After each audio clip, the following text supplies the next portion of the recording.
이 말씀을 가지고 사르밧 땅의 고통 속에 감춰진 믿음을 보라는 제목으로 말씀을 드리고자 합니다. 어떤 큰 도시에 한 여인이 살고 있었습니다. 그 도시는 과거에 발달된 부와 향락과 문명은 사라지고 녹슨 철골 마냥 방치되어 갔습니다. 우리가 차를 타고 가다가 도시가 폐쇄해 가는 그런 도시들 우리는 많이 본 적이 있습니다. 과거 그 도시 앞에 펼쳐졌던 거대한 바다, 지중해였습니다. 그 바다를 덮었던 무역선들은 보이지 않고 항구마다 향료와 금과 은과 상품을 실어 날랐던 나무배들이 해변가나 항구가에 방치된 채 썩어가고 있었습니다. 과거의 영화를 찾아보려고 왕들은 일어나 백성들에게 자신이 믿는 신을 강요하면서 부와 풍요가 다시 올 것이라고 외쳤습니다. 부를 얻기 위해 세금을 올리는 포갑의 정치 앞에 백성들의 늑골은 휘어져만 갔습니다. 여기에 살았던 이 가난한 여인은 그 도시와 나라가 쇠락해 가는 한 징표처럼 보였을 겁니다. 어느 날 이 여인 앞에 외국인의 형상을 한 이상한 사람이 나타났습니다. 대뜸 여인이여, 내게 물을 좀 주실 수 있겠소? 여자 앞에 나타난 외국인, 그것도 남성, 1초도 안 되지만은 순간에 긴 침묵이 이 여인의 마음에 자리 잡았을 겁니다. 그래요? 목이 마른가 보구려. 내 처지가 형편없지만 물 한 잔 줄 수 있는 인심은 남아있어. 그 여인이 그렇게 묻는 남성을 압도하면서 물을 가지러 갑니다. 물을 가지러 가는 그 여인을 향해 이 외국인 남성은 다시 그 여인의 뒤를 향해서 이렇게 말합니다. 여보시오, 물을 주려거든 떡까지 만들어 주시구려. 그 순간 1초도 안 되지만 이 여인의 마음속에 긴 침묵이 순간적으로 일어납니다. 그리고 그 여인이 이렇게 말합니다. 그래요? 시장하신가 보네요. 솔직히 말한 건데 오늘 한 끼 먹을 양식밖에 없는 사람입니다. 세상이 이렇게 되었습니다. 내일 죽을지 몰라 죽음까지 생각하고 있지요. 이 말을 들었던 이 남자의 마음속에 이제는 1초도 안 되지만 긴 침묵이 일어납니다. 그리고 여인을 향해서 말합니다. 그래요? 그래요?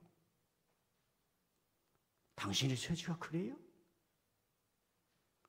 죽음의 끝자락에 온 그 처지라고요? 두려움하시오. 두려움하시오. 내게 떡 한 조각을 만들어 오시오. 그리고 당신 자식에게 만들어 주세요. 그러면 당신은 죽지 않을 거예요. 당신에게 절대로 죽음이 오지 않을 거예요.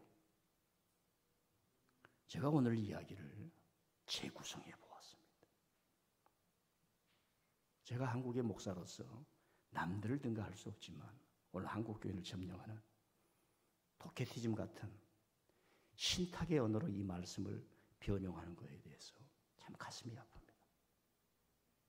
제가 사르밧이라는 페니키아 문명을 다시 보기 위해서 치는데 심지어 무슨 구원판에 박 어떤 사람 또 안상호의 어떤 사람도 이 문장을 놓고 여인처럼 축복을 받아야지, 주의 종을 잘 대접해야지, 하나님께 다 드리면 축복을 받는다, 이런 식의 메시지가 오늘 우리의 99.9%를 장악하고 있는데 오늘 저는 이 설교를 통해서 새로운 탈출구를 한번 만들어 보려고 합니다. 여기에 나온 이 남자는 엘리야 선지자입니다. 예수님이 오시기 전 900년 사람입니다. 다윗이 나라의 왕이 된 이후에 한 100년이 지나갔습니다. 다윗이 살고 솔로몬이 살았을 때에 이 사르밧 페니키아는 어마어마한 상업 문명으로 최고의 힘을 자랑했던 나라입니다. 이 엘리야는 북쪽 왕국에서 활동을 했습니다. 그때의 왕이 아합 왕이었습니다. 아버지 오므리가 나라는 강성해야 된다, 나라는 강성해야 된다. 무기를 만들기 위해서, 무기를 만들려면 어떻게 해야 됩니까? 백성들이 세금을 내야 됩니다. 돈을 가져와야 됩니다. 등골이 쉽니다. 그러기 위해서, 더 강하게 만들기 위해서 아버지 오므리가 아들 아합 왕에게, 야, 너는 저 두로와 시돈 지역 돈이 많은 나라와 결혼을 해라. 그 딸을 데려와서 청약 결혼을 해야 된다. 거기는 돈도 많고 결혼을 하게 되면 돈도 많이 가져올 것이다 하면서 한 여인을 데려오니 우리가 잘 아는 이세벨입니다. 이세벨에는 두 가지 피가 흐릅니다. 하나는 자기 아버지입니다. 자기 아버지가 바알의 목사였어요. 제사장이었어요. 바알을 선전하고 집안 대대로 바알을 섬기는 그런 사람이었습니다. 그건 종교가 아니라 잘못된 문화의 풍습이었습니다. 그런데 이 아버지 엣바알이에요. 이름도 바알로 지어버렸어요. 엣바알인데 이 아버지가 그 시돈의 왕의 목을 치고 자신이 제사장이, 목사가 왕이 되었습니다. 그 딸입니다. 그래서 바알의 피가 흐르는 이세벨, 그리고 아버지가 못된 놈은 다쳐서 없앨 수도 있다는 그런 보복, 모반의 피가 흐르고 있는 여인이었습니다. 이세벨이 북왕국으로 왔습니다. 아합과 결혼을 했습니다. 그리고 북왕국을 드디어 바알 풍습으로 물들여 가기를 시작했습니다.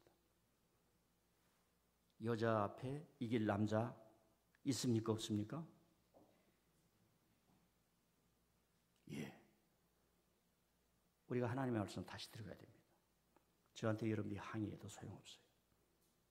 여성은 남성을 돕는 존재입니다. 돕는 존재가 있어야 존재가 가능합니다. 여러분 얼마나 돕습니까? 저도 딸을 셋 키우지만 이런 얘기를 해본 적이 없어요. 왜? 안 들으니까. 인생이 망가집니다. 다시 가정을 재구성해야 됩니다. 헤어지고서라도 다시 구성할 수 있는 정신이 있어야 됩니다.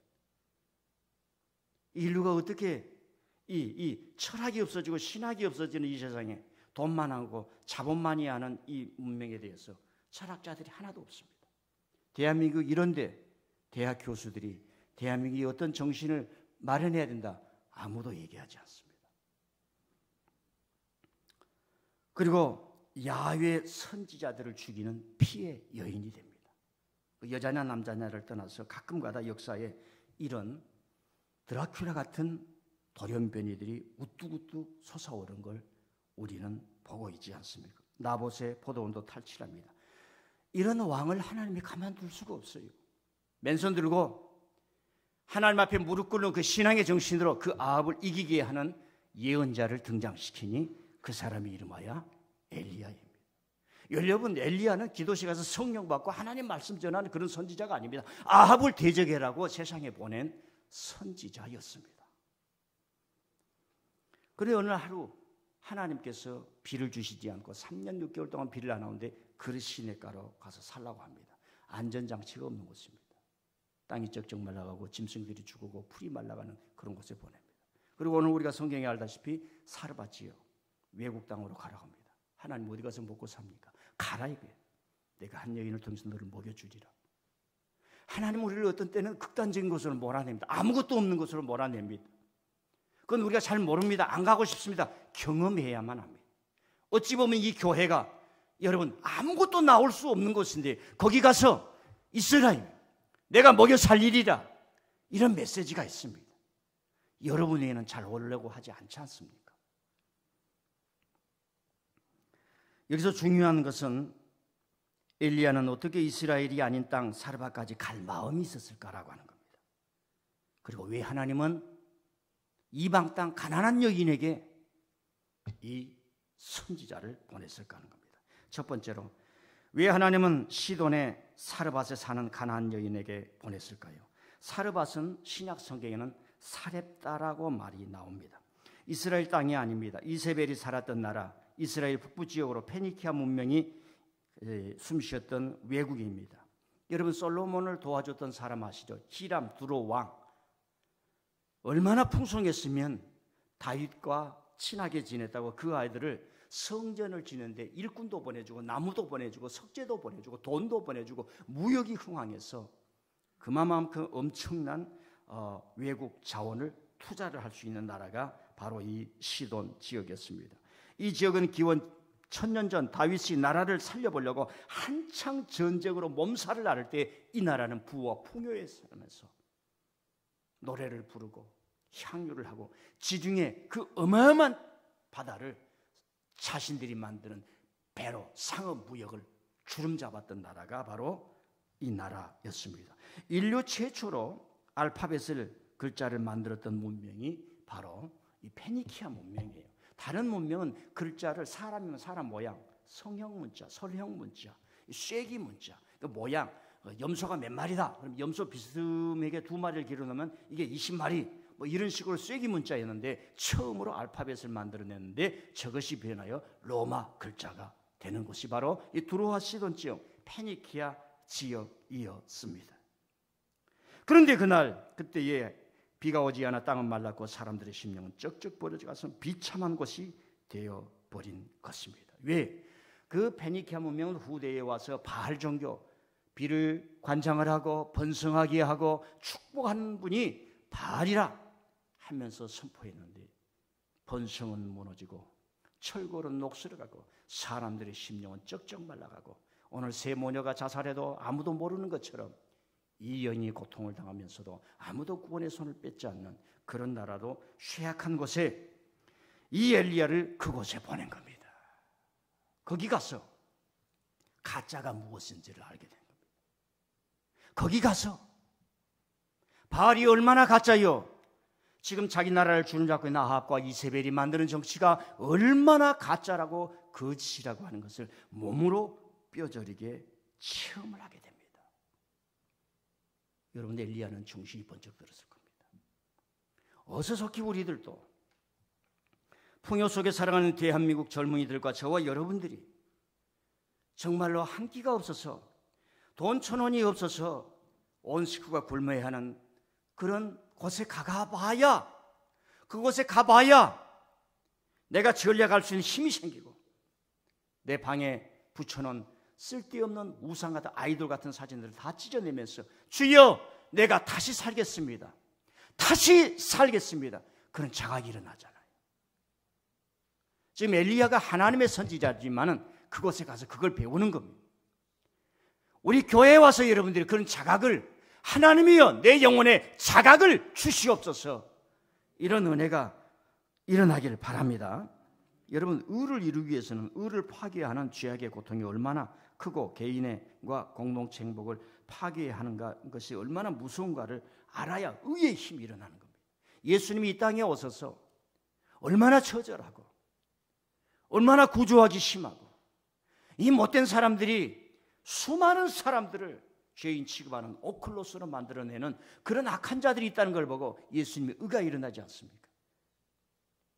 갈릴리 사람들을 모아놓고 주기도문에 하늘에 계신 우리 아버지여 너희들이 기도할 때 예루살렘의 사람들이 부르는 그 하나님이 너희들의 하나님이다. 저는 이렇게 얘기하는 것을 저에게 가르쳐준 사람을 아직 만나보지 못했어요. 그 말씀에는 보편적인 말씀도 있지만은 아니에요. 제가 설교를 하면서 여러분들이 은혜를 받아야 합니다. 지금 여러분들이 은혜를 받아야 합니다. 야, 너 부모가 없다고? 재산이 없다고? 돈이 없다고? 너가 은혜를 받아야지. 그 하나님이 너를 사랑하는데 이 메시지, 사회 구조 속에 나오는 그 메시지, 그 사람에게 주는 메시지, 갈릴리 사람들을 향해서 야, 거짓말로 하나님을 섬기는 예루살렘의 하나님이 아니라 너희들이 하나님이다. 목사의 하나님이 아니라 내가 하나님, 내 하나님, 내 아이의 인생을 이끌어주는 하나님, 이 자각이 일어나기를 바랍니다. 엘리야가 그걸 느끼는 거예요. 궁궐에 앉아 호령하는 아합이나 이세벨과는 달리 가뭄의 극심한 속에서 고통을 몸으로 체험하며 살았던 그 여인을 만남으로 그런 걸 얻은 이 엘리야의 정신과 철학과 신앙이 아합과 이세벨과 같을 수가 없는 겁니다. 칼이 무섭습니까? 진실을 말하는 예언자가 무섭습니까? 저 예언자에 대해서 설명하면 시간이 가니까 여러분 포악한 왕들 앞에 가장 강력한 믿음의 사람 선지자를 하나님이 냈어요. 왜 무섭습니까? 선지자, 왕들이 제일 무서운 게 선지자예요. 왜 무섭습니까? 진실을 말하니까. 술 먹었어 안 먹었어 진실을 말하니까 무서운 겁니다. 자기 죄악이 폭로가 되니까 무서운 겁니다. 그래서 왕들이요, 백성들을 거짓으로 만들고 우민화시키기 위해서 자기 어용 선지자들을 만들고, 그리고 임명장을 주고 왕들이 말하면 선지자가 말했다고 말합니다. 그 구약에 다 나오는 거예요. 목사님이 나를 축복했는데, 가짜 목사님이 나를 축복해도 사람들이 그걸 따라가는 겁니다. 그래서 저도 그 가짜가 안 돼야 될 텐데, 바른 지식을 가져야 될 텐데, 성도들의 고통과 눈물을 바로 알아야 될 텐데, 이런 거 있으면서 또 염원이 있지요. 저 사람이 좀 변화됐으면, 저 집사님이 좀 뜨거워졌으면, 성령의 불을 받았으면, 예수님과 같은 마음이 막 일어나는 거예요. 우리가 탄자니아에 성경을 보냈습니다. 그 현장을 직접 본 선교사님에게는 불이 일어나지 않겠어요? 저 성경을 들고 가는 모습을 한번 보십시오. 여러분들이 헌금해 주는 그 조그만 선물로 저들에게 얻은 기쁨이 어마어마하게 큰 것입니다. 현장에 있어서야만 자각이 일어나는 겁니다. 예배의 현장, 십자가의 현장, 뭔가 내 주머니를 오픈하는 그 현장에 있어야 하나님 아버지 감사합니다. 엘리야가 아무리 하나님의 은혜를 받았다 한지라도 그리 시내가에서 굶어 죽어가는 그 현장을 보고 풍요와 부가 번성했던 그 나라에 가서 죽어져가고 도시가 세멸해가면서 바알이 거짓이라고 하는 것을 몸으로 느껴야 합니다. 하나님, 저를 가난한 자들이 있는 곳에 보내주시옵소서. 우리 주의 서울역 주의나 우리 주의 어려운 사람들을 보게 하여 주시옵소서. 이제는 기도실에만 머무는 신앙은 더 이상 필요하지 않습니다. 행동하는 신앙, 걸어가면서 기도하는 신앙, 살아가면서 기도하는 신앙, 불의에 대항할 수 있는 엘리야의 정신을 가질 수 있는 신앙, 도케티즘에 빠지지 않는 그런 신앙, 이런 신앙이 필요한 겁니다. 다시 말씀드립니다. 우리가 헌금을 보면 탄자니아에 헌금하는 부모님이 보내준 사람이 있어요. 우리 젊은 사람들 잘 들으세요. 마지막으로 호소합니다. 여러분들이 복받아라고 하는 거예요. 동참하시길 바랍니다. 10,000원이라도 자기 손으로 해봐야 돼요. 자기 손으로 해봐야 돼요. 자기 손으로 해봐야 돼요. 저 사람들이 살아가는 소리를 듣습니까? 하나님 감사합니다. 하나님 감사합니다. 가보지도 못한 땅. 다른 사람은 K그룹, K걸그룹, K아이돌 하는데 우리는 K바이블, 한국에서 온 성경을 받았습니다. 저 사람들의 삶이 바꿔지지 않겠습니까? 제가요, 토요 새벽 기도를 강조합니다. 그리고 교회 활동 모임에 다 참여하라고 합니다. 청소하라고 합니다. 왜요? 현장이 있어야 자각이 일어나는 거예요. 토요일 새벽에 일어나 보세요. 토요일 새벽을 하나님 앞에 드릴 수 없습니까? 현장에 있어야 엘리야처럼 자각이 일어나는 거예요. 여러분 의지 따라 가는 게 아니라 하나님의 시간표에. 그래도 목사는 여러분들이 두렵고 떨리고 지혜를 발휘하기 위해서 어찌하면은 좀 이 균형을 맞추기 위해서 목회 계획을 짭니다.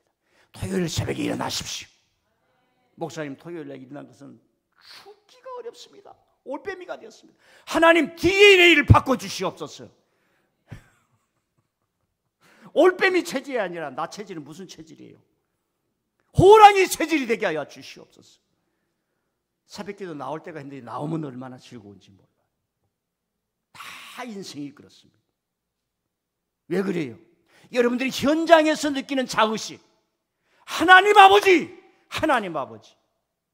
어쩔 수가 없어요. 저는 20대 때부터 하나님께서 발로 차가지고 새벽기도 안 하면 죽는다 해가지고 그 추운데 난로도 없는데 79년 때부터 새벽 4시에 초종 치고 4시 반에 조종 치고, 우리 교회 목사님은 그 동네에 절이 있는데 절이 4시에 초종 친다고, 종을 친다고 이분은 화가 나가지고 3시 반에 초종을 친 사람이에요. 그런 정신이 있어야죠. 또 서로 뭐 좋은 절기에는 가서 인사도 하고 차도 마실 수도 있고 그러겠지만 뭔가 정신이 있어야지. 뭔가 정신이 있어야지. 정신이 살면, 신앙이 살면 살아날 줄 믿습니다. 지금까지 대한민국 뭐 다 그런 건 아닌데 조금 이렇게 평가를 하면 다 예배가 장례식 예배였어요. 여러분의 마음이 열려지지 않으면 하나님의 말씀이 세멘트 바닥에 들어갈 수가 없습니다. 하나님 오늘 가서 은혜 받겠습니다. 말씀 듣고 깨닫겠습니다. 안 되면 다시 한번 듣겠습니다. 2번 듣겠습니다. 그래도 우리 목사님 없는 가운데 빈손 들고 맨주먹 쥐고 갔어요. 그래도 샬라샬라 영어로 공부해가지고 저렇게 발버둥을 치는데 안 이해가 안 되면 2번 듣겠습니다. 3번 듣겠습니다. 그 정신이 있어야죠. 그러면 여러분 속에 학자가 나올 줄 믿습니다. 왜 아멘 안 해요? 학자가 나올 줄 믿습니다. 모세는 바람에 펄럭이는 천막 모래바람을 씌우면서도 그 후손들에게 축복했어요. 너희들이 1000배나 많아지기를 원하노라. 우리 민족은 1000배나 많아지기를 원해요. 왜 그거 확신이 있는 거예요? 자기는 죽어가지만 하나님이 하시면 합니다. 하나님이 하시면 합니다. 여러분요, 우리나라는 제가 이 찬송을 들으면서 신앙생활을 잘할 수밖에 없다는 생각이 듭니다. 왜? 우리가 영어 찬양을 했는데 이 사람들은 그 종족이 남의 나라를 자꾸 가는 거예요. 그리고 남의 나라를 자기 땅 해가지고 자꾸 이렇게 이동하는 나라입니다. 그런데 우리나라는 남을 정복해보지 않았어요. 별로 정복하지를 못했어요. 그래서 우랄 알타이로서 저 시베리아 바이칼로 소련의 아시는가 모르겠어요. 영하 50도 되는 걸 쭉 온 거예요. 그러니까 저 인간의 눈 속에는 쌍꺼풀이 다 없어져버렸어요. 왜? 쌍꺼풀이 생기면 추워가지고 눈이 다 얼어가지고 동태가 돼버립니다.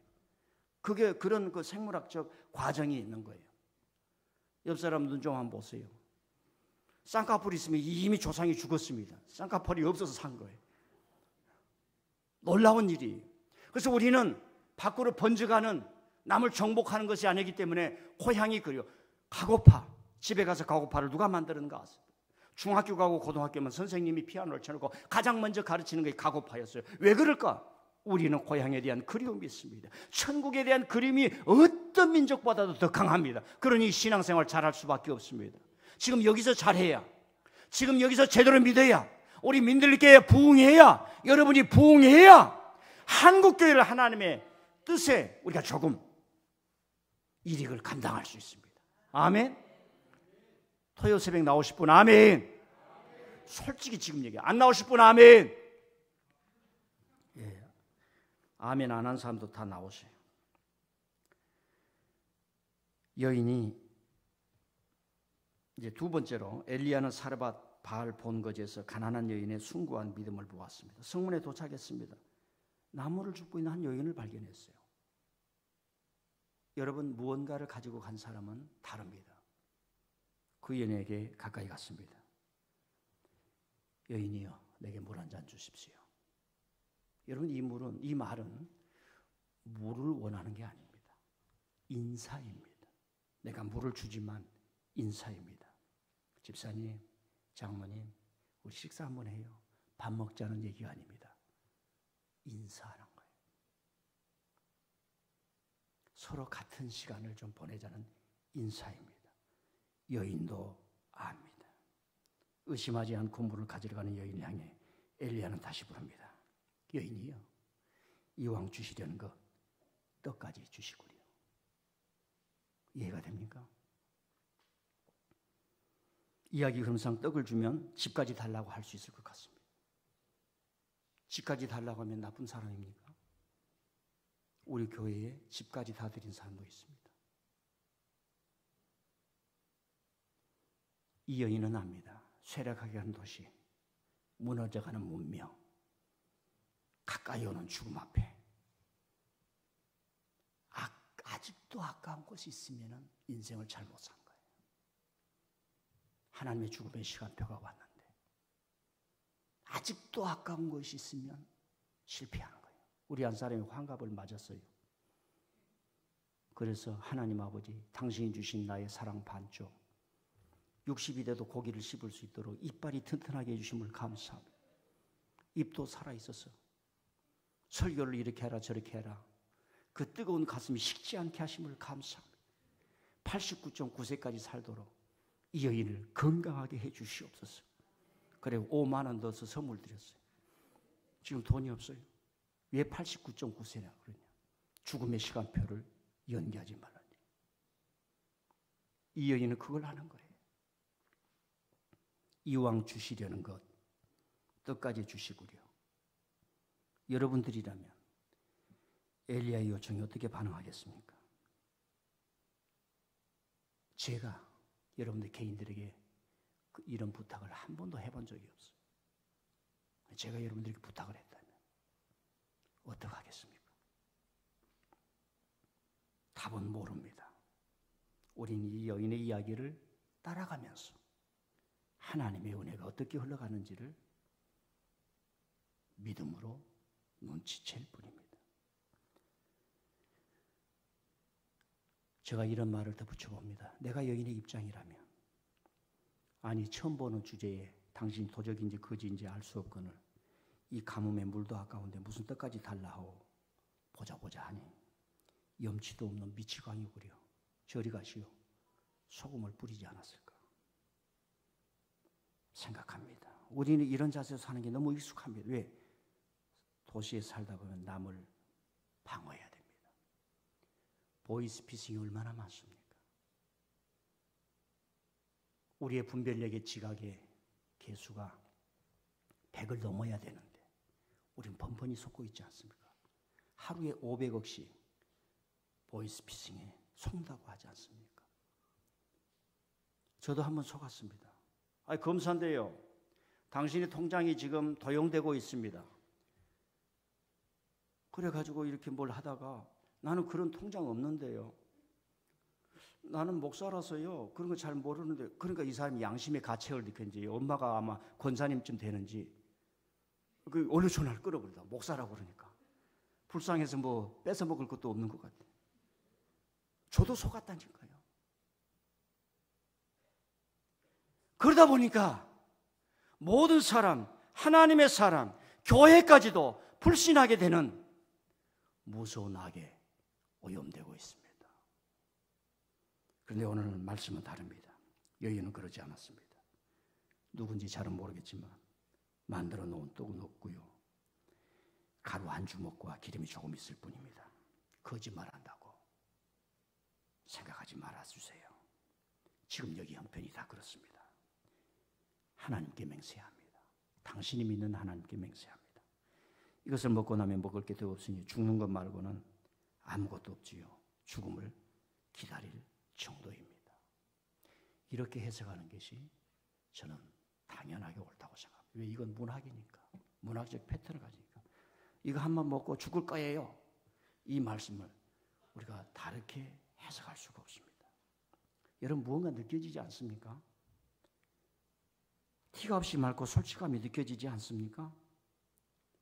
죽음까지도 받아들인다니 그 어떤 포스가 느껴지지 않습니까? 바알에게서 배운 것인가?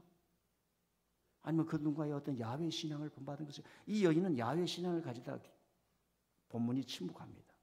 이 여인이 믿음이 대단했다, 우리가 먼저 섣불리 단정해서도 안 됩니다. 그런데 성경에 보면은 숨겨놓은 보화들이 너무나 많습니다. 예수님이 갔는데 향유를 부은 여인을 만납니다. 너무너무 그런 사람들이 많이 나옵니다. 선교라고 하는 것은 어떤 사람은 저 사람을 데려다가 예수를 믿는 아주 그렇게 인위적으로 만드는 사람이 있는가 하면, 어떤 사람들의 선교학자들은 그럽니다. 이미 그 안에 하나님의 예배해 놓은 사람들, 그걸 찾아가는 게 선교다. 저는 양쪽을 다 취하는 사람입니다. 우리 밖에도 하나님이 예배해 놓은 사람이 있습니다. 여러분들 어떻게 교회에 오셨습니까? 예수님 믿었습니까? 그 누군가가 찾아가서 여러분들에게 말씀을 주어서 그리스도인이 된 줄 믿습니다. 이때 엘리야는 충격을 받습니다. 이 말을 듣고 나를 외국 땅 문명이 성했다가 쇠락해버리고 구제의 길이 없는 이 도시에 보낸 하나님, 사르밧에 보낸 하나님, 이 여인이 당한 고통 온갖 잘 된다고 허풍 떨며 풍요와 번영을 얘기하더니만 새 모녀 자살만큼이나 여기에 비참하게 버려진 이 모습을, 주님, 이 여인을 봐주십시오. 하나님을 의지하는 이 여인의 고통을 봐주십시오. 바알이 지배한 이 도시의 고통을 하나님 내려다 보아주십시오. 이 선지자의 가슴에 뭔가 불덩어리가 일어나지 않습니까? 뭔가 불덩어리가 일어나지 않아요. 엘리야는 이 여인을 부릅니다. 당신 두려워하고 있구려. 내일 죽음이 오는 이 시간을 기다리고 있구려. 이제 끝났습니다. 두려워하지 마십시오. 떡 한 개를 조그맣게 만들어 내게로 가져오시고 그 후에 당신 아들을 위하여 만들길 바랍니다. 그리고 선포합니다. 이스라엘 하나님 여호와의 말씀이 나 여호와가 비를 지면에 내린 날까지 그 통에 가루가 떨어지지 아니하고 그 병에 기름이 없어지지 아니하리라. 여러분 믿을 수 있습니까? 진짜 믿을 수 있습니까? 하나님은 때로는 우리를 절벽으로 밀어낼 때가 있어요. 그건 사실 우리가 모릅니다. 인생을 경험하면서 어느 코너에 밀렸을 때 하나님이 우리를 절벽으로 밀어내면서 더 갈 수가 없어요. 하나님, 완전히 저는 하나님의 것입니다. 양손 들게 합니다. 양손 들게 합니다. 그때 하나님의 역사가 일어나는 것이 너무나 많습니다. 물론 하나님은 평상시에도 일어납니다. 그 과정을 통해서 그런 평상시에 은혜로 우리를 초대하는 것을 알게 됩니다. 여러분 이 말씀은요, 베드로가 성전 비문에서 내게 은과 금은 없거니와 나에게 있는 것을 너에게 주노니 나사렛 예수의 이름으로 일어나 걸으라. 이 말씀과 똑같습니다. 여러분 하나님의 축복을 받고 싶습니까? 여러분이 행하는 헌신과 여러분이 행하는 정성과 여러분이 행하는 그 눈물에 예수님이 연민이, 하나님의 연민이, 목회자의 연민이, 여러분의 부모님의 연민이 막 느껴져야 할 줄 믿습니다. 기적은 마술이 아닙니다. 그래서 저는 어떤 목회자가 신유의 은사나 귀신을 쫓아내는 능력, 그걸 자체로도 소유물로 생각하는 게 아니에요. 그것이 느껴졌을 때라야 되는 겁니다. 오늘 현대의학이 무슨 문제입니까? 시스템화되다 보니까 어쩔 수가 없죠. 기계들이 비싸니까. 왜 기계들이 비싸요? 미국이 만들어놓고 다 비싸게 받아 먹으니까 그렇습니다. 세계가 그렇게 되어 있어요. 이 시장이, 마켓이 그렇게 되어 있기 때문에 의료비가 비싸는 겁니다. 내 아버지가 죽는 모습을 보고 하나님 아버지, 이 땅에 내 아버지처럼 죽어가는 사람이 없기 위해서 내가 의사가 됩니다. 하나님이 이 땅에 불의가 없기 위해서 내가 검사가 되겠습니다. 훌륭한 사람은 그대로 그 처지를 원하지만 대체적으로 다른 사람이 다 끝을 꺾습니다. 연수훈련 받으면서 술을 마시고 파티를 하면서 내가 이 세상을 호령하리라. 의사가 되면서 개업하면서 돈이 들어올 때 사람을 돈으로 보는 일이 일어날 수가 있습니다. 우리나라에는 없습니다. 다른 나라에 있는 거예요. 목회자도 마찬가지입니다. 그래서 어려운 것입니다. 성도들이 모이고 사람들이 모이고 하나님의 말씀을 전하기보다는 그 사람들을 관리하기 위해서 좋은 메시지만 선포합니다. 저는 미국 목사들한테 너무 많이 봅니다. 그래서 미국 방송을 절대로 안 봅니다. 미국 목회자들에게 배우지만은 프리칭은 안 듣습니다. 왜? 그 사람들이 인디언의 고통과 눈물, 흑인들의 고통과 눈물, 그 외국인들의 고통과 눈물을 십자가와 합치해서 나오는 메시지를 저는 거의 본 적이 없어요. 그래서 마태복음이나 출애굽기를 이해하는 그 핵심은 한국 목회자들이, 한국 성도들이 훨씬 더 좋습니다. 우리가 오히려 가르쳐야 되는데 그런 상황이지 않은가 생각을 합니다. 여러분, 엘리야는 작은 떡 한 개를 내게 만들어 오시오. 그러면 한번 따라, 작은 떡 한 개를. 왜 작은 떡 한 개인가요? 작은 떡 한 개를 만들어 내게 오시오. 여러분 먹고 싶어서가 아닙니다. 축복하기 위해서 그런 겁니다. 그런데 이 여인에게는 그 작은 떡 한 개가 만들 수가 없습니다. 여인이 가지고 있는 것 전체입니다. 전부였습니다. 여기에 갈등이 있는 거예요. 하나님, 이게 전 재산이에요. 그 작은 것을 내게로 가져오라. 엘리야가 먹고 싶어서가 아닙니다. 오병이어를 내게 가져오라. 예수님이 배가 고파서 먹고 싶어서가 아닙니다. 예수님이 오셔서 우리에게 작은 떡 하나를 달라고 왔습니다. 여러분의 작은 떡 하나를 달라고 왔습니다. 그것이 무엇입니까? 그것이 무엇입니까? 여러분, 믿음입니다. 믿음. 내가 주님을 믿습니다. 내가 예수님을 믿습니다. 나를 구원해 주신 예수님을 믿습니다. 저는 예수님의 제자로 살겠습니다. 여러분, 그게 적은 거예요. 그런데 그게 전체입니다. 큰 겁니다. 왜? 예수님을 믿으려면 예수님의 모든 것을 다 버려야 합니다. 토요일 날은 주일을 예배를 예비하는 예배일입니다. 부활을 준비하는 예배일입니다. 토요일 날은 성도들에게 이 세속의 문화가 오면 토요일 날은 주일 예배를 준비하는 날입니다. 우리도 못하고 했어요.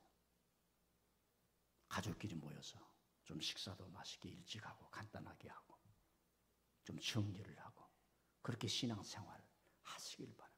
12시 1시까지 놀다가 쏘다라 다니다가 잠도 덜 깬 가운데 주일날 헐레벌떡 오지는 그런 사람들은 없겠지. 토요일 날은 주일 예배를 준비한 날입니다. 그렇게 해서도 행복하고 그렇게 해서도 즐겁고 그렇게 해서도 은혜가 되고 그렇게 해서도 마음껏 살고 그렇게 해서 가볼 수 있는 모든 것을 다 누리고 세상 사람들보다 더 깊은 삶의 행복을 맛볼 수 있는 길이 너무나 많이 있습니다. 왜 믿음이 작은 떡 한 개입니까? 왜 작은 떡 한 개입니까? 예수님이 큰 떡이시기 때문에 그렇습니다. 왜 예수님이 큰 떡이십니까? 지금 구원하시고 죽으시기 때문에 큰 떡입니다. 내가 아무리 잘나도 나를 키워주는 부모님을 능가할 수가 없습니다.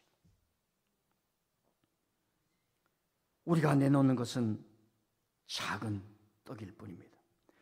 여인이 내놓은 것은 전체인 것 같지만 엘리야에게는 그것은 전체가 아니라 앞으로 하나님께서 행하실 일에 비하면 아주 작은, 너무나 작은 것이에요. 우리는 그 작은 떡이 너무 크다고 전부라고 왜 전부를 가져가시냐고 항의하면서 신앙이 커져가는 겁니다. 그런 마음 가졌다고 낙심할 필요 없어요. 그런 마음은 자연스러운 겁니다. 하나님이 그걸 넘어서고 그 장애물을 넘어서고 하나님 이거 전체예요. 이거 가져가면 하나도 없어요. 안 내고 싶어요. 한 달 미루고 두 달 미루고 11조를 내려고 하니 될 건가 말 건가 될 건가 말 건가 그런 과정이 있습니다. 빨리 졸업하면 더 좋습니다. 그런데 하나님의 은혜를 체험하고 이 여인을 본 엘리야는 그 사건 이후로는 그런 감정 싸움이 내면의 싸움이 더 이상 여러분들에게 반복되면 여러분 실패자입니다. 일어나야 합니다. 여러분 엘리야는 그 여인을 봤을 때에 축복합니다. 하나님의 종은요 성도를 볼 때 축복할 수 있는 권한이 있어야 돼요. 하나님의 영감과 은혜를 경험해야 됩니다. 아무데나 대고 축복하는 게 아니라 두려워 말라. 두려워 말라. 여호와의 말씀이 나 여호와가 비를 지면에 내린 날까지 그 통에 가루가 떨어지지 아니하고 그 병에 기름이 없어지지 아니하리라. 엘리야의 힘이 아니라 하나님이 자신을 보내서 사명을 하는 그 은혜가 있습니다. 여러분 교회는 축복의 동산입니다. 거기에는 하나님이 세운 종이 있습니다. 여러분의 헌신과 눈물과 살아가는 고통을 보고 하나님 아버지 이 가정을 복되게 하여 주시옵소서. 그 영권을 여러분들이 받으실 수 있기를 바랍니다. 그 축복을 받으실 수 있기를 바랍니다. 하나님, 목사님, 저 기도해 주세요. 왜 제 사무실에 안 오는지 모르겠어요. 제 사무실은 항상 문을 열어놔요. 겨울만 아니면. 알란가 모르겠어요. 우리 교회는 밖에서 다 안이 보이게 해놨습니다. 다 뜻이 있어요. 그런데 잘 안 와요. 오자마자 제가 앞에 감사합니다, 사랑합니다, 축복합니다, 죄송합니다, 미안합니다. 내가 인사하는 것도 아예 써붙여놨어요. 그래도 안 와요. 여러분, 이 여인을 향해서 이 여인 혼자는 아무리 신앙이 순수하다 할지라도 하늘 문이 열리지 않습니다. 엘리야가 두려워 말라. 여호와 하나님 이스라엘 하나님이 너의 기름병이 떨어지지 아니하게 하리라. 이 선언 있고서야 문이 열리는 겁니다. 문이 열리는 겁니다. IQ 200짜리라도 학교를 안 가면은 멍청이가 되는 겁니다. 여러분들이 아무리 착해도 교회에 오지 않으면 믿음은 잘할 수 없습니다. 여러분이 아무리 잘나도 부모님의 사랑이 없으면 항상 외로운 거예요. 요즘 너무나 많이 나타나지 않습니까? 입양돼서 아이들이 당하는 고통이 얼마나 큰지. 싸우더라도 자기 아버지와 싸우는 것은 축복이에요. 싸우더라도 가정에서 싸우는 것은 축복입니다. 여러분 싸우고 나서 축복이다 한번 선포해 보세요. 아니 우리 집안은 왜 이렇게 싸워? 그러지 말고 그 입양돼서 무슨 입양기관들을 통해서 국제적으로 왔다 갔다 돈이 오가면서 아이들이 당하는 그 고통이 얼마나 큰지 100명이 부모님을 찾으려고 하는데 2%밖에 못 찾는 거예요. 서로 안 만나고 싶은 거예요. 자식을 버린 그 고통과 짐이 너무 아프기 때문에 다시 그걸 숨기고 싶은 거예요. 여러분 잘 들으세요. 여인이 아무리 순수하고 고난의 기간을 건넜다 해도 그것 자체는 축복의 완성이 아니에요. 하나님이 그것을 보내서 이 여인을 그 믿음을 통해서 하나님이 어떻게 역사하신가를 보게 하는, 축복을 받게 하는 그 역사를 지금 하나님이 만들어내시는 줄 믿습니다. 조금만 더 할게요. 지난 2주 동안 부목사님 모시기 위해서 전세금을 마련하기 위해서 제가 동분서주했습니다. 은행에도 가고 복덕방과 여러 번 얘기를 하고, 그런데 될 듯 하다 어려움이 생겼습니다. 누구한테도 말하기 어렵고 집에 아내한테도 말하지 않았습니다. 집을 담보로 대출을 해달라고 은행에 먼저 찾아갔습니다. 마음이 복잡하니 말하지 않은 겁니다. 그래서 우리 안사람이 그걸 알고 집에 와서 또 한 소리 합니다. 그래서 다툼이 옵니다. 그래서 속으로 주여 이 싸움이 축복입니다 하고 저는 산으로 올라가 버렸습니다. 복덕방과도 씨름 아닌 씨름의 기간이 계속됐어요. 그래도 제가 내 자신, 여러분들에게는 아닙니다. 오해 마십시오. 제 자신에게 내가 살아갈 힘이 있어야 되잖아요. 어떤 정체성이 있어야 되잖아요. 제가 목회를 하면서 우리 집안일이라도 이렇게 내 정신과 재산을 다 바치지 못할 거다라고 하는 생각이 저를 떳떳하게 만들어 주었습니다. 그런데 이게 자주 일어나다 보니까 저도 때로는 힘이 붙일 때가 있는 것도 사실입니다. 이런 어려움을 눈치챈 몇 권사님들이 조금이라도 힘을 보태자고 하면서 추가 건축금으로 각자 1천만 원씩 하기로 했다는 전화를 제가 산에서 받았습니다. 순간 멍해지면서 높고 푸른 가을 하늘을 오랫동안 쳐다보았습니다. 제가 이제는 기도를 하더라도 말을 많이 하지 않습니다. 이런 묵상을 합니다. 목회는 왜 하는가? 엘리야 선지자는 왜 사르밧으로 갔는가? 여러분 교회는 왜 오시는가? 하나님이 예비한 사르밧 여인 같은 이들을 만나기 위해서입니다. 교회를 갔는데 그런 성도가 보이지 않는다면 비극입니다. 여러분 교회는 출석하는 것이 아닙니다. 교회는 출석하는 것이 아닙니다. 하나님이 예비한 여인, 그렇게 살아간 사람들을 보고 선지자인 엘리야가 자신의 믿음을 다시 튜닝합니다. 선지자의 믿음이 깊어져 갑니다. 결론적으로는 이 선지자는 순수한 믿음으로 무장되어서 아합과 이세벨과 그들이 만든 거짓 선지자들과 싸울 수 있는 힘을 길러냅니다. 제한테 적용하면 사르밧 같은 우리 민들레 성도들을 보면서 목회를 다짐한 거죠. 하나님 이 교회를 최선을 다하다가 마무리 잘하게 해주십시오. 그러다가 속으로 하나님 아버지 이 교회를 위해서 죽을 때까지 죽게 하여 주시옵소서. 이런 믿음으로 무장되는 겁니다. 어느 대형교회에서 부목사님으로 열심히 목회하다 교회를 개척했는데 30여 명 성도가 같이 개척을 시작한 겁니다. 그런데 시간이 지나면서 한둘씩 본교회로 가는 겁니다. 왜 그러냐면 교회가 잘 조직되어 있다 보니까 거기서는 중보기도 한 사람 중보기도만 하는 거예요. 성가대 한 사람 성가대만 하는 거예요. 교사 한 사람은 교사만 하는 겁니다. 그래서 그 목사님이 그냥 가라고 그래요. 다 가라. 왜? 청소는 누가 할 것이며, 화장실은 누가 돌볼 것이며, 밥은 누가 할 것이며, 전도는 누가 할 것이며, 그 정신으로 하니까 그 교회는 지금 많이 모여요. 우리 비해 한 2배 정도 모입니다. 큰 교회에 가는 유익점이 많습니다. 나는 우리 교회 교인들 몸으로 하잖아요. 여러분 장로님들 오셔서 고무장갑도 벗고 말입니다. 화장실 소변기를 닦는 모습을 한번 보시길 바랍니다. 우리 젊은 사람들 젊은 사람들 토요일날 나오세요. 여러분을 위해서. 여러분을 위해서. 이 교회는 내 몸뚱어리, 그리스도의 몸이. 바울은 예수님을 본 적이 없어요. 예수님의 몸은 그리스도, 교회라 그랬습니다. 다른 뜻이 있어서가 아닙니다. 몸으로 느껴야 돼요. 피부로 느껴야 돼요.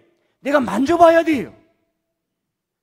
여러분요, 내 자식도 나놓고 만지지 않으면 정이 안 가는 겁니다. 엘리야의 눈이 한 여인을 보면서 이 깨끗한 믿음, 이 거룩한 믿음, 거짓의 바알에 맨손 들고 저항할 수 있는 힘이 생기지 않습니까? 토요일 새벽에 나와서 기도하고 빗자루를 한번 접어보세요. 자, 마지막으로 어제 제가 이 설교를 하는데 편지가 한 장이 왔어요. 교회 건축하는데 헌금 좀 해주세요. 그러다 이 편지를 제가 쓰레기통에 버렸습니다. 그러다가 설교하다가 눈물을 흘리고 다시 이 편지를 집어들었어요. 왜? 제가 교회 건축을 하다가 작은 문제가 생겼을 때 신경이 짜릿짜릿해지며 그 고통과 어려움을 잠을 자다가도 느끼고 혼자서 너무너무 많이 느꼈는데 이 목사님이 어떻게 할까 하면서 다시 들었습니다. 잠깐 소개하겠습니다. 존경하는 신동채 목사님께, 들어보지도 못했는데 존경하는 말은 빼도 되는데 주님의 이름으로 문안드립니다. 저희 금산교회는 120년의 역사를 갖고 있지만 지금까지 교회가 자립하지 못하고 재정의 어려움으로 교육자들이 자립하기는 상황이었습니다. 하지만 지금은 어느 때보다 많은 성도님들이 모여서 예배드리고 있습니다. 성도님들이 손수 찍어서 만든 벽돌로 건축한 교회 건물이 50년이 되어서 균열이 생기고 교회 마당에 차가 들어오지 못하는 상황입니다.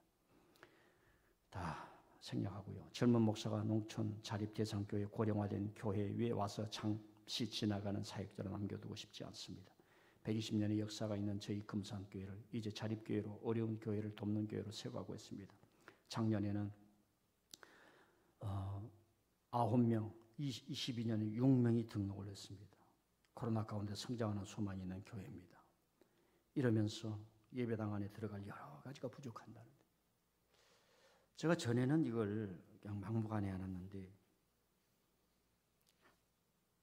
엘리야가 너의 작은 떡 한 개를 가지고 오라 그랬습니다. 제가 쓰레기통에서 다시 내서 하나님, 제가 설교는 할 줄 아는데 이걸 쓰레기통에 버리다니 주여 용서해 주시옵소서. 모든 걸 내가 다 받을 수는 없지만 그런 마음이 어제 일어났습니다. 그래서 목사님 한 구자 해 주십시오 하는 거예요. 그래서 제가 우리 딸들이 중학교, 고등학교를 미국에서 다닐 때에 한국에 있었는데 이 아이들이 6월, 7월, 8월 여름방학하면 기숙사에서 나와야 되는데 3명이 한국에 나오려면 비행기 값이 비싸서 제가 돈을 해줄 수도 없고 나올지 못했습니다.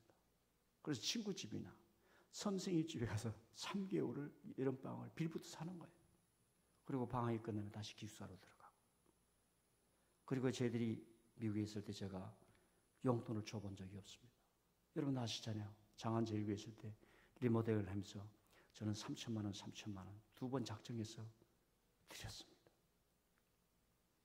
그러니까 애들이 다 컸는데 내 마음속에 애들이 시집가고 결혼해서 우리 아버지 짠돌이 자식을 팽개친 사람, 이런 게 생긴다는 것이 너무 아파서 양심적 가책이 있어서 우리 한 딸이 우리 집에서 같이 살고 있는데 제가 매달마다 용돈을 조금씩 드리고 있어요.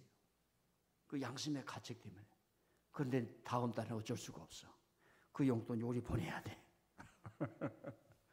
사랑하는 성도 여러분, 우리는 신앙의 자유가 있습니다. 선택의 자유가, 결단의 자유도 있습니다. 하나님이 작은 떡을 내게로 가져오라. 두려워 말라. 하나님께서 당신의 기름병에 기름이 떨어지지 아니할 것이다.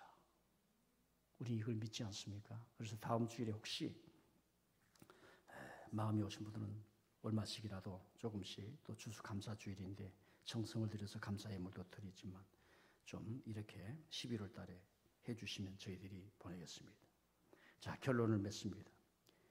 엘리야는 그리시니가로 보내고 사르밧에게 보내서 하나님이 훈련시킵니다. 아합을 대적하고 이세벨을 대적하기 위해서. 이 사실이 있어야 하나님의 메시지가 도케티즘으로 안 빠지는 거예요.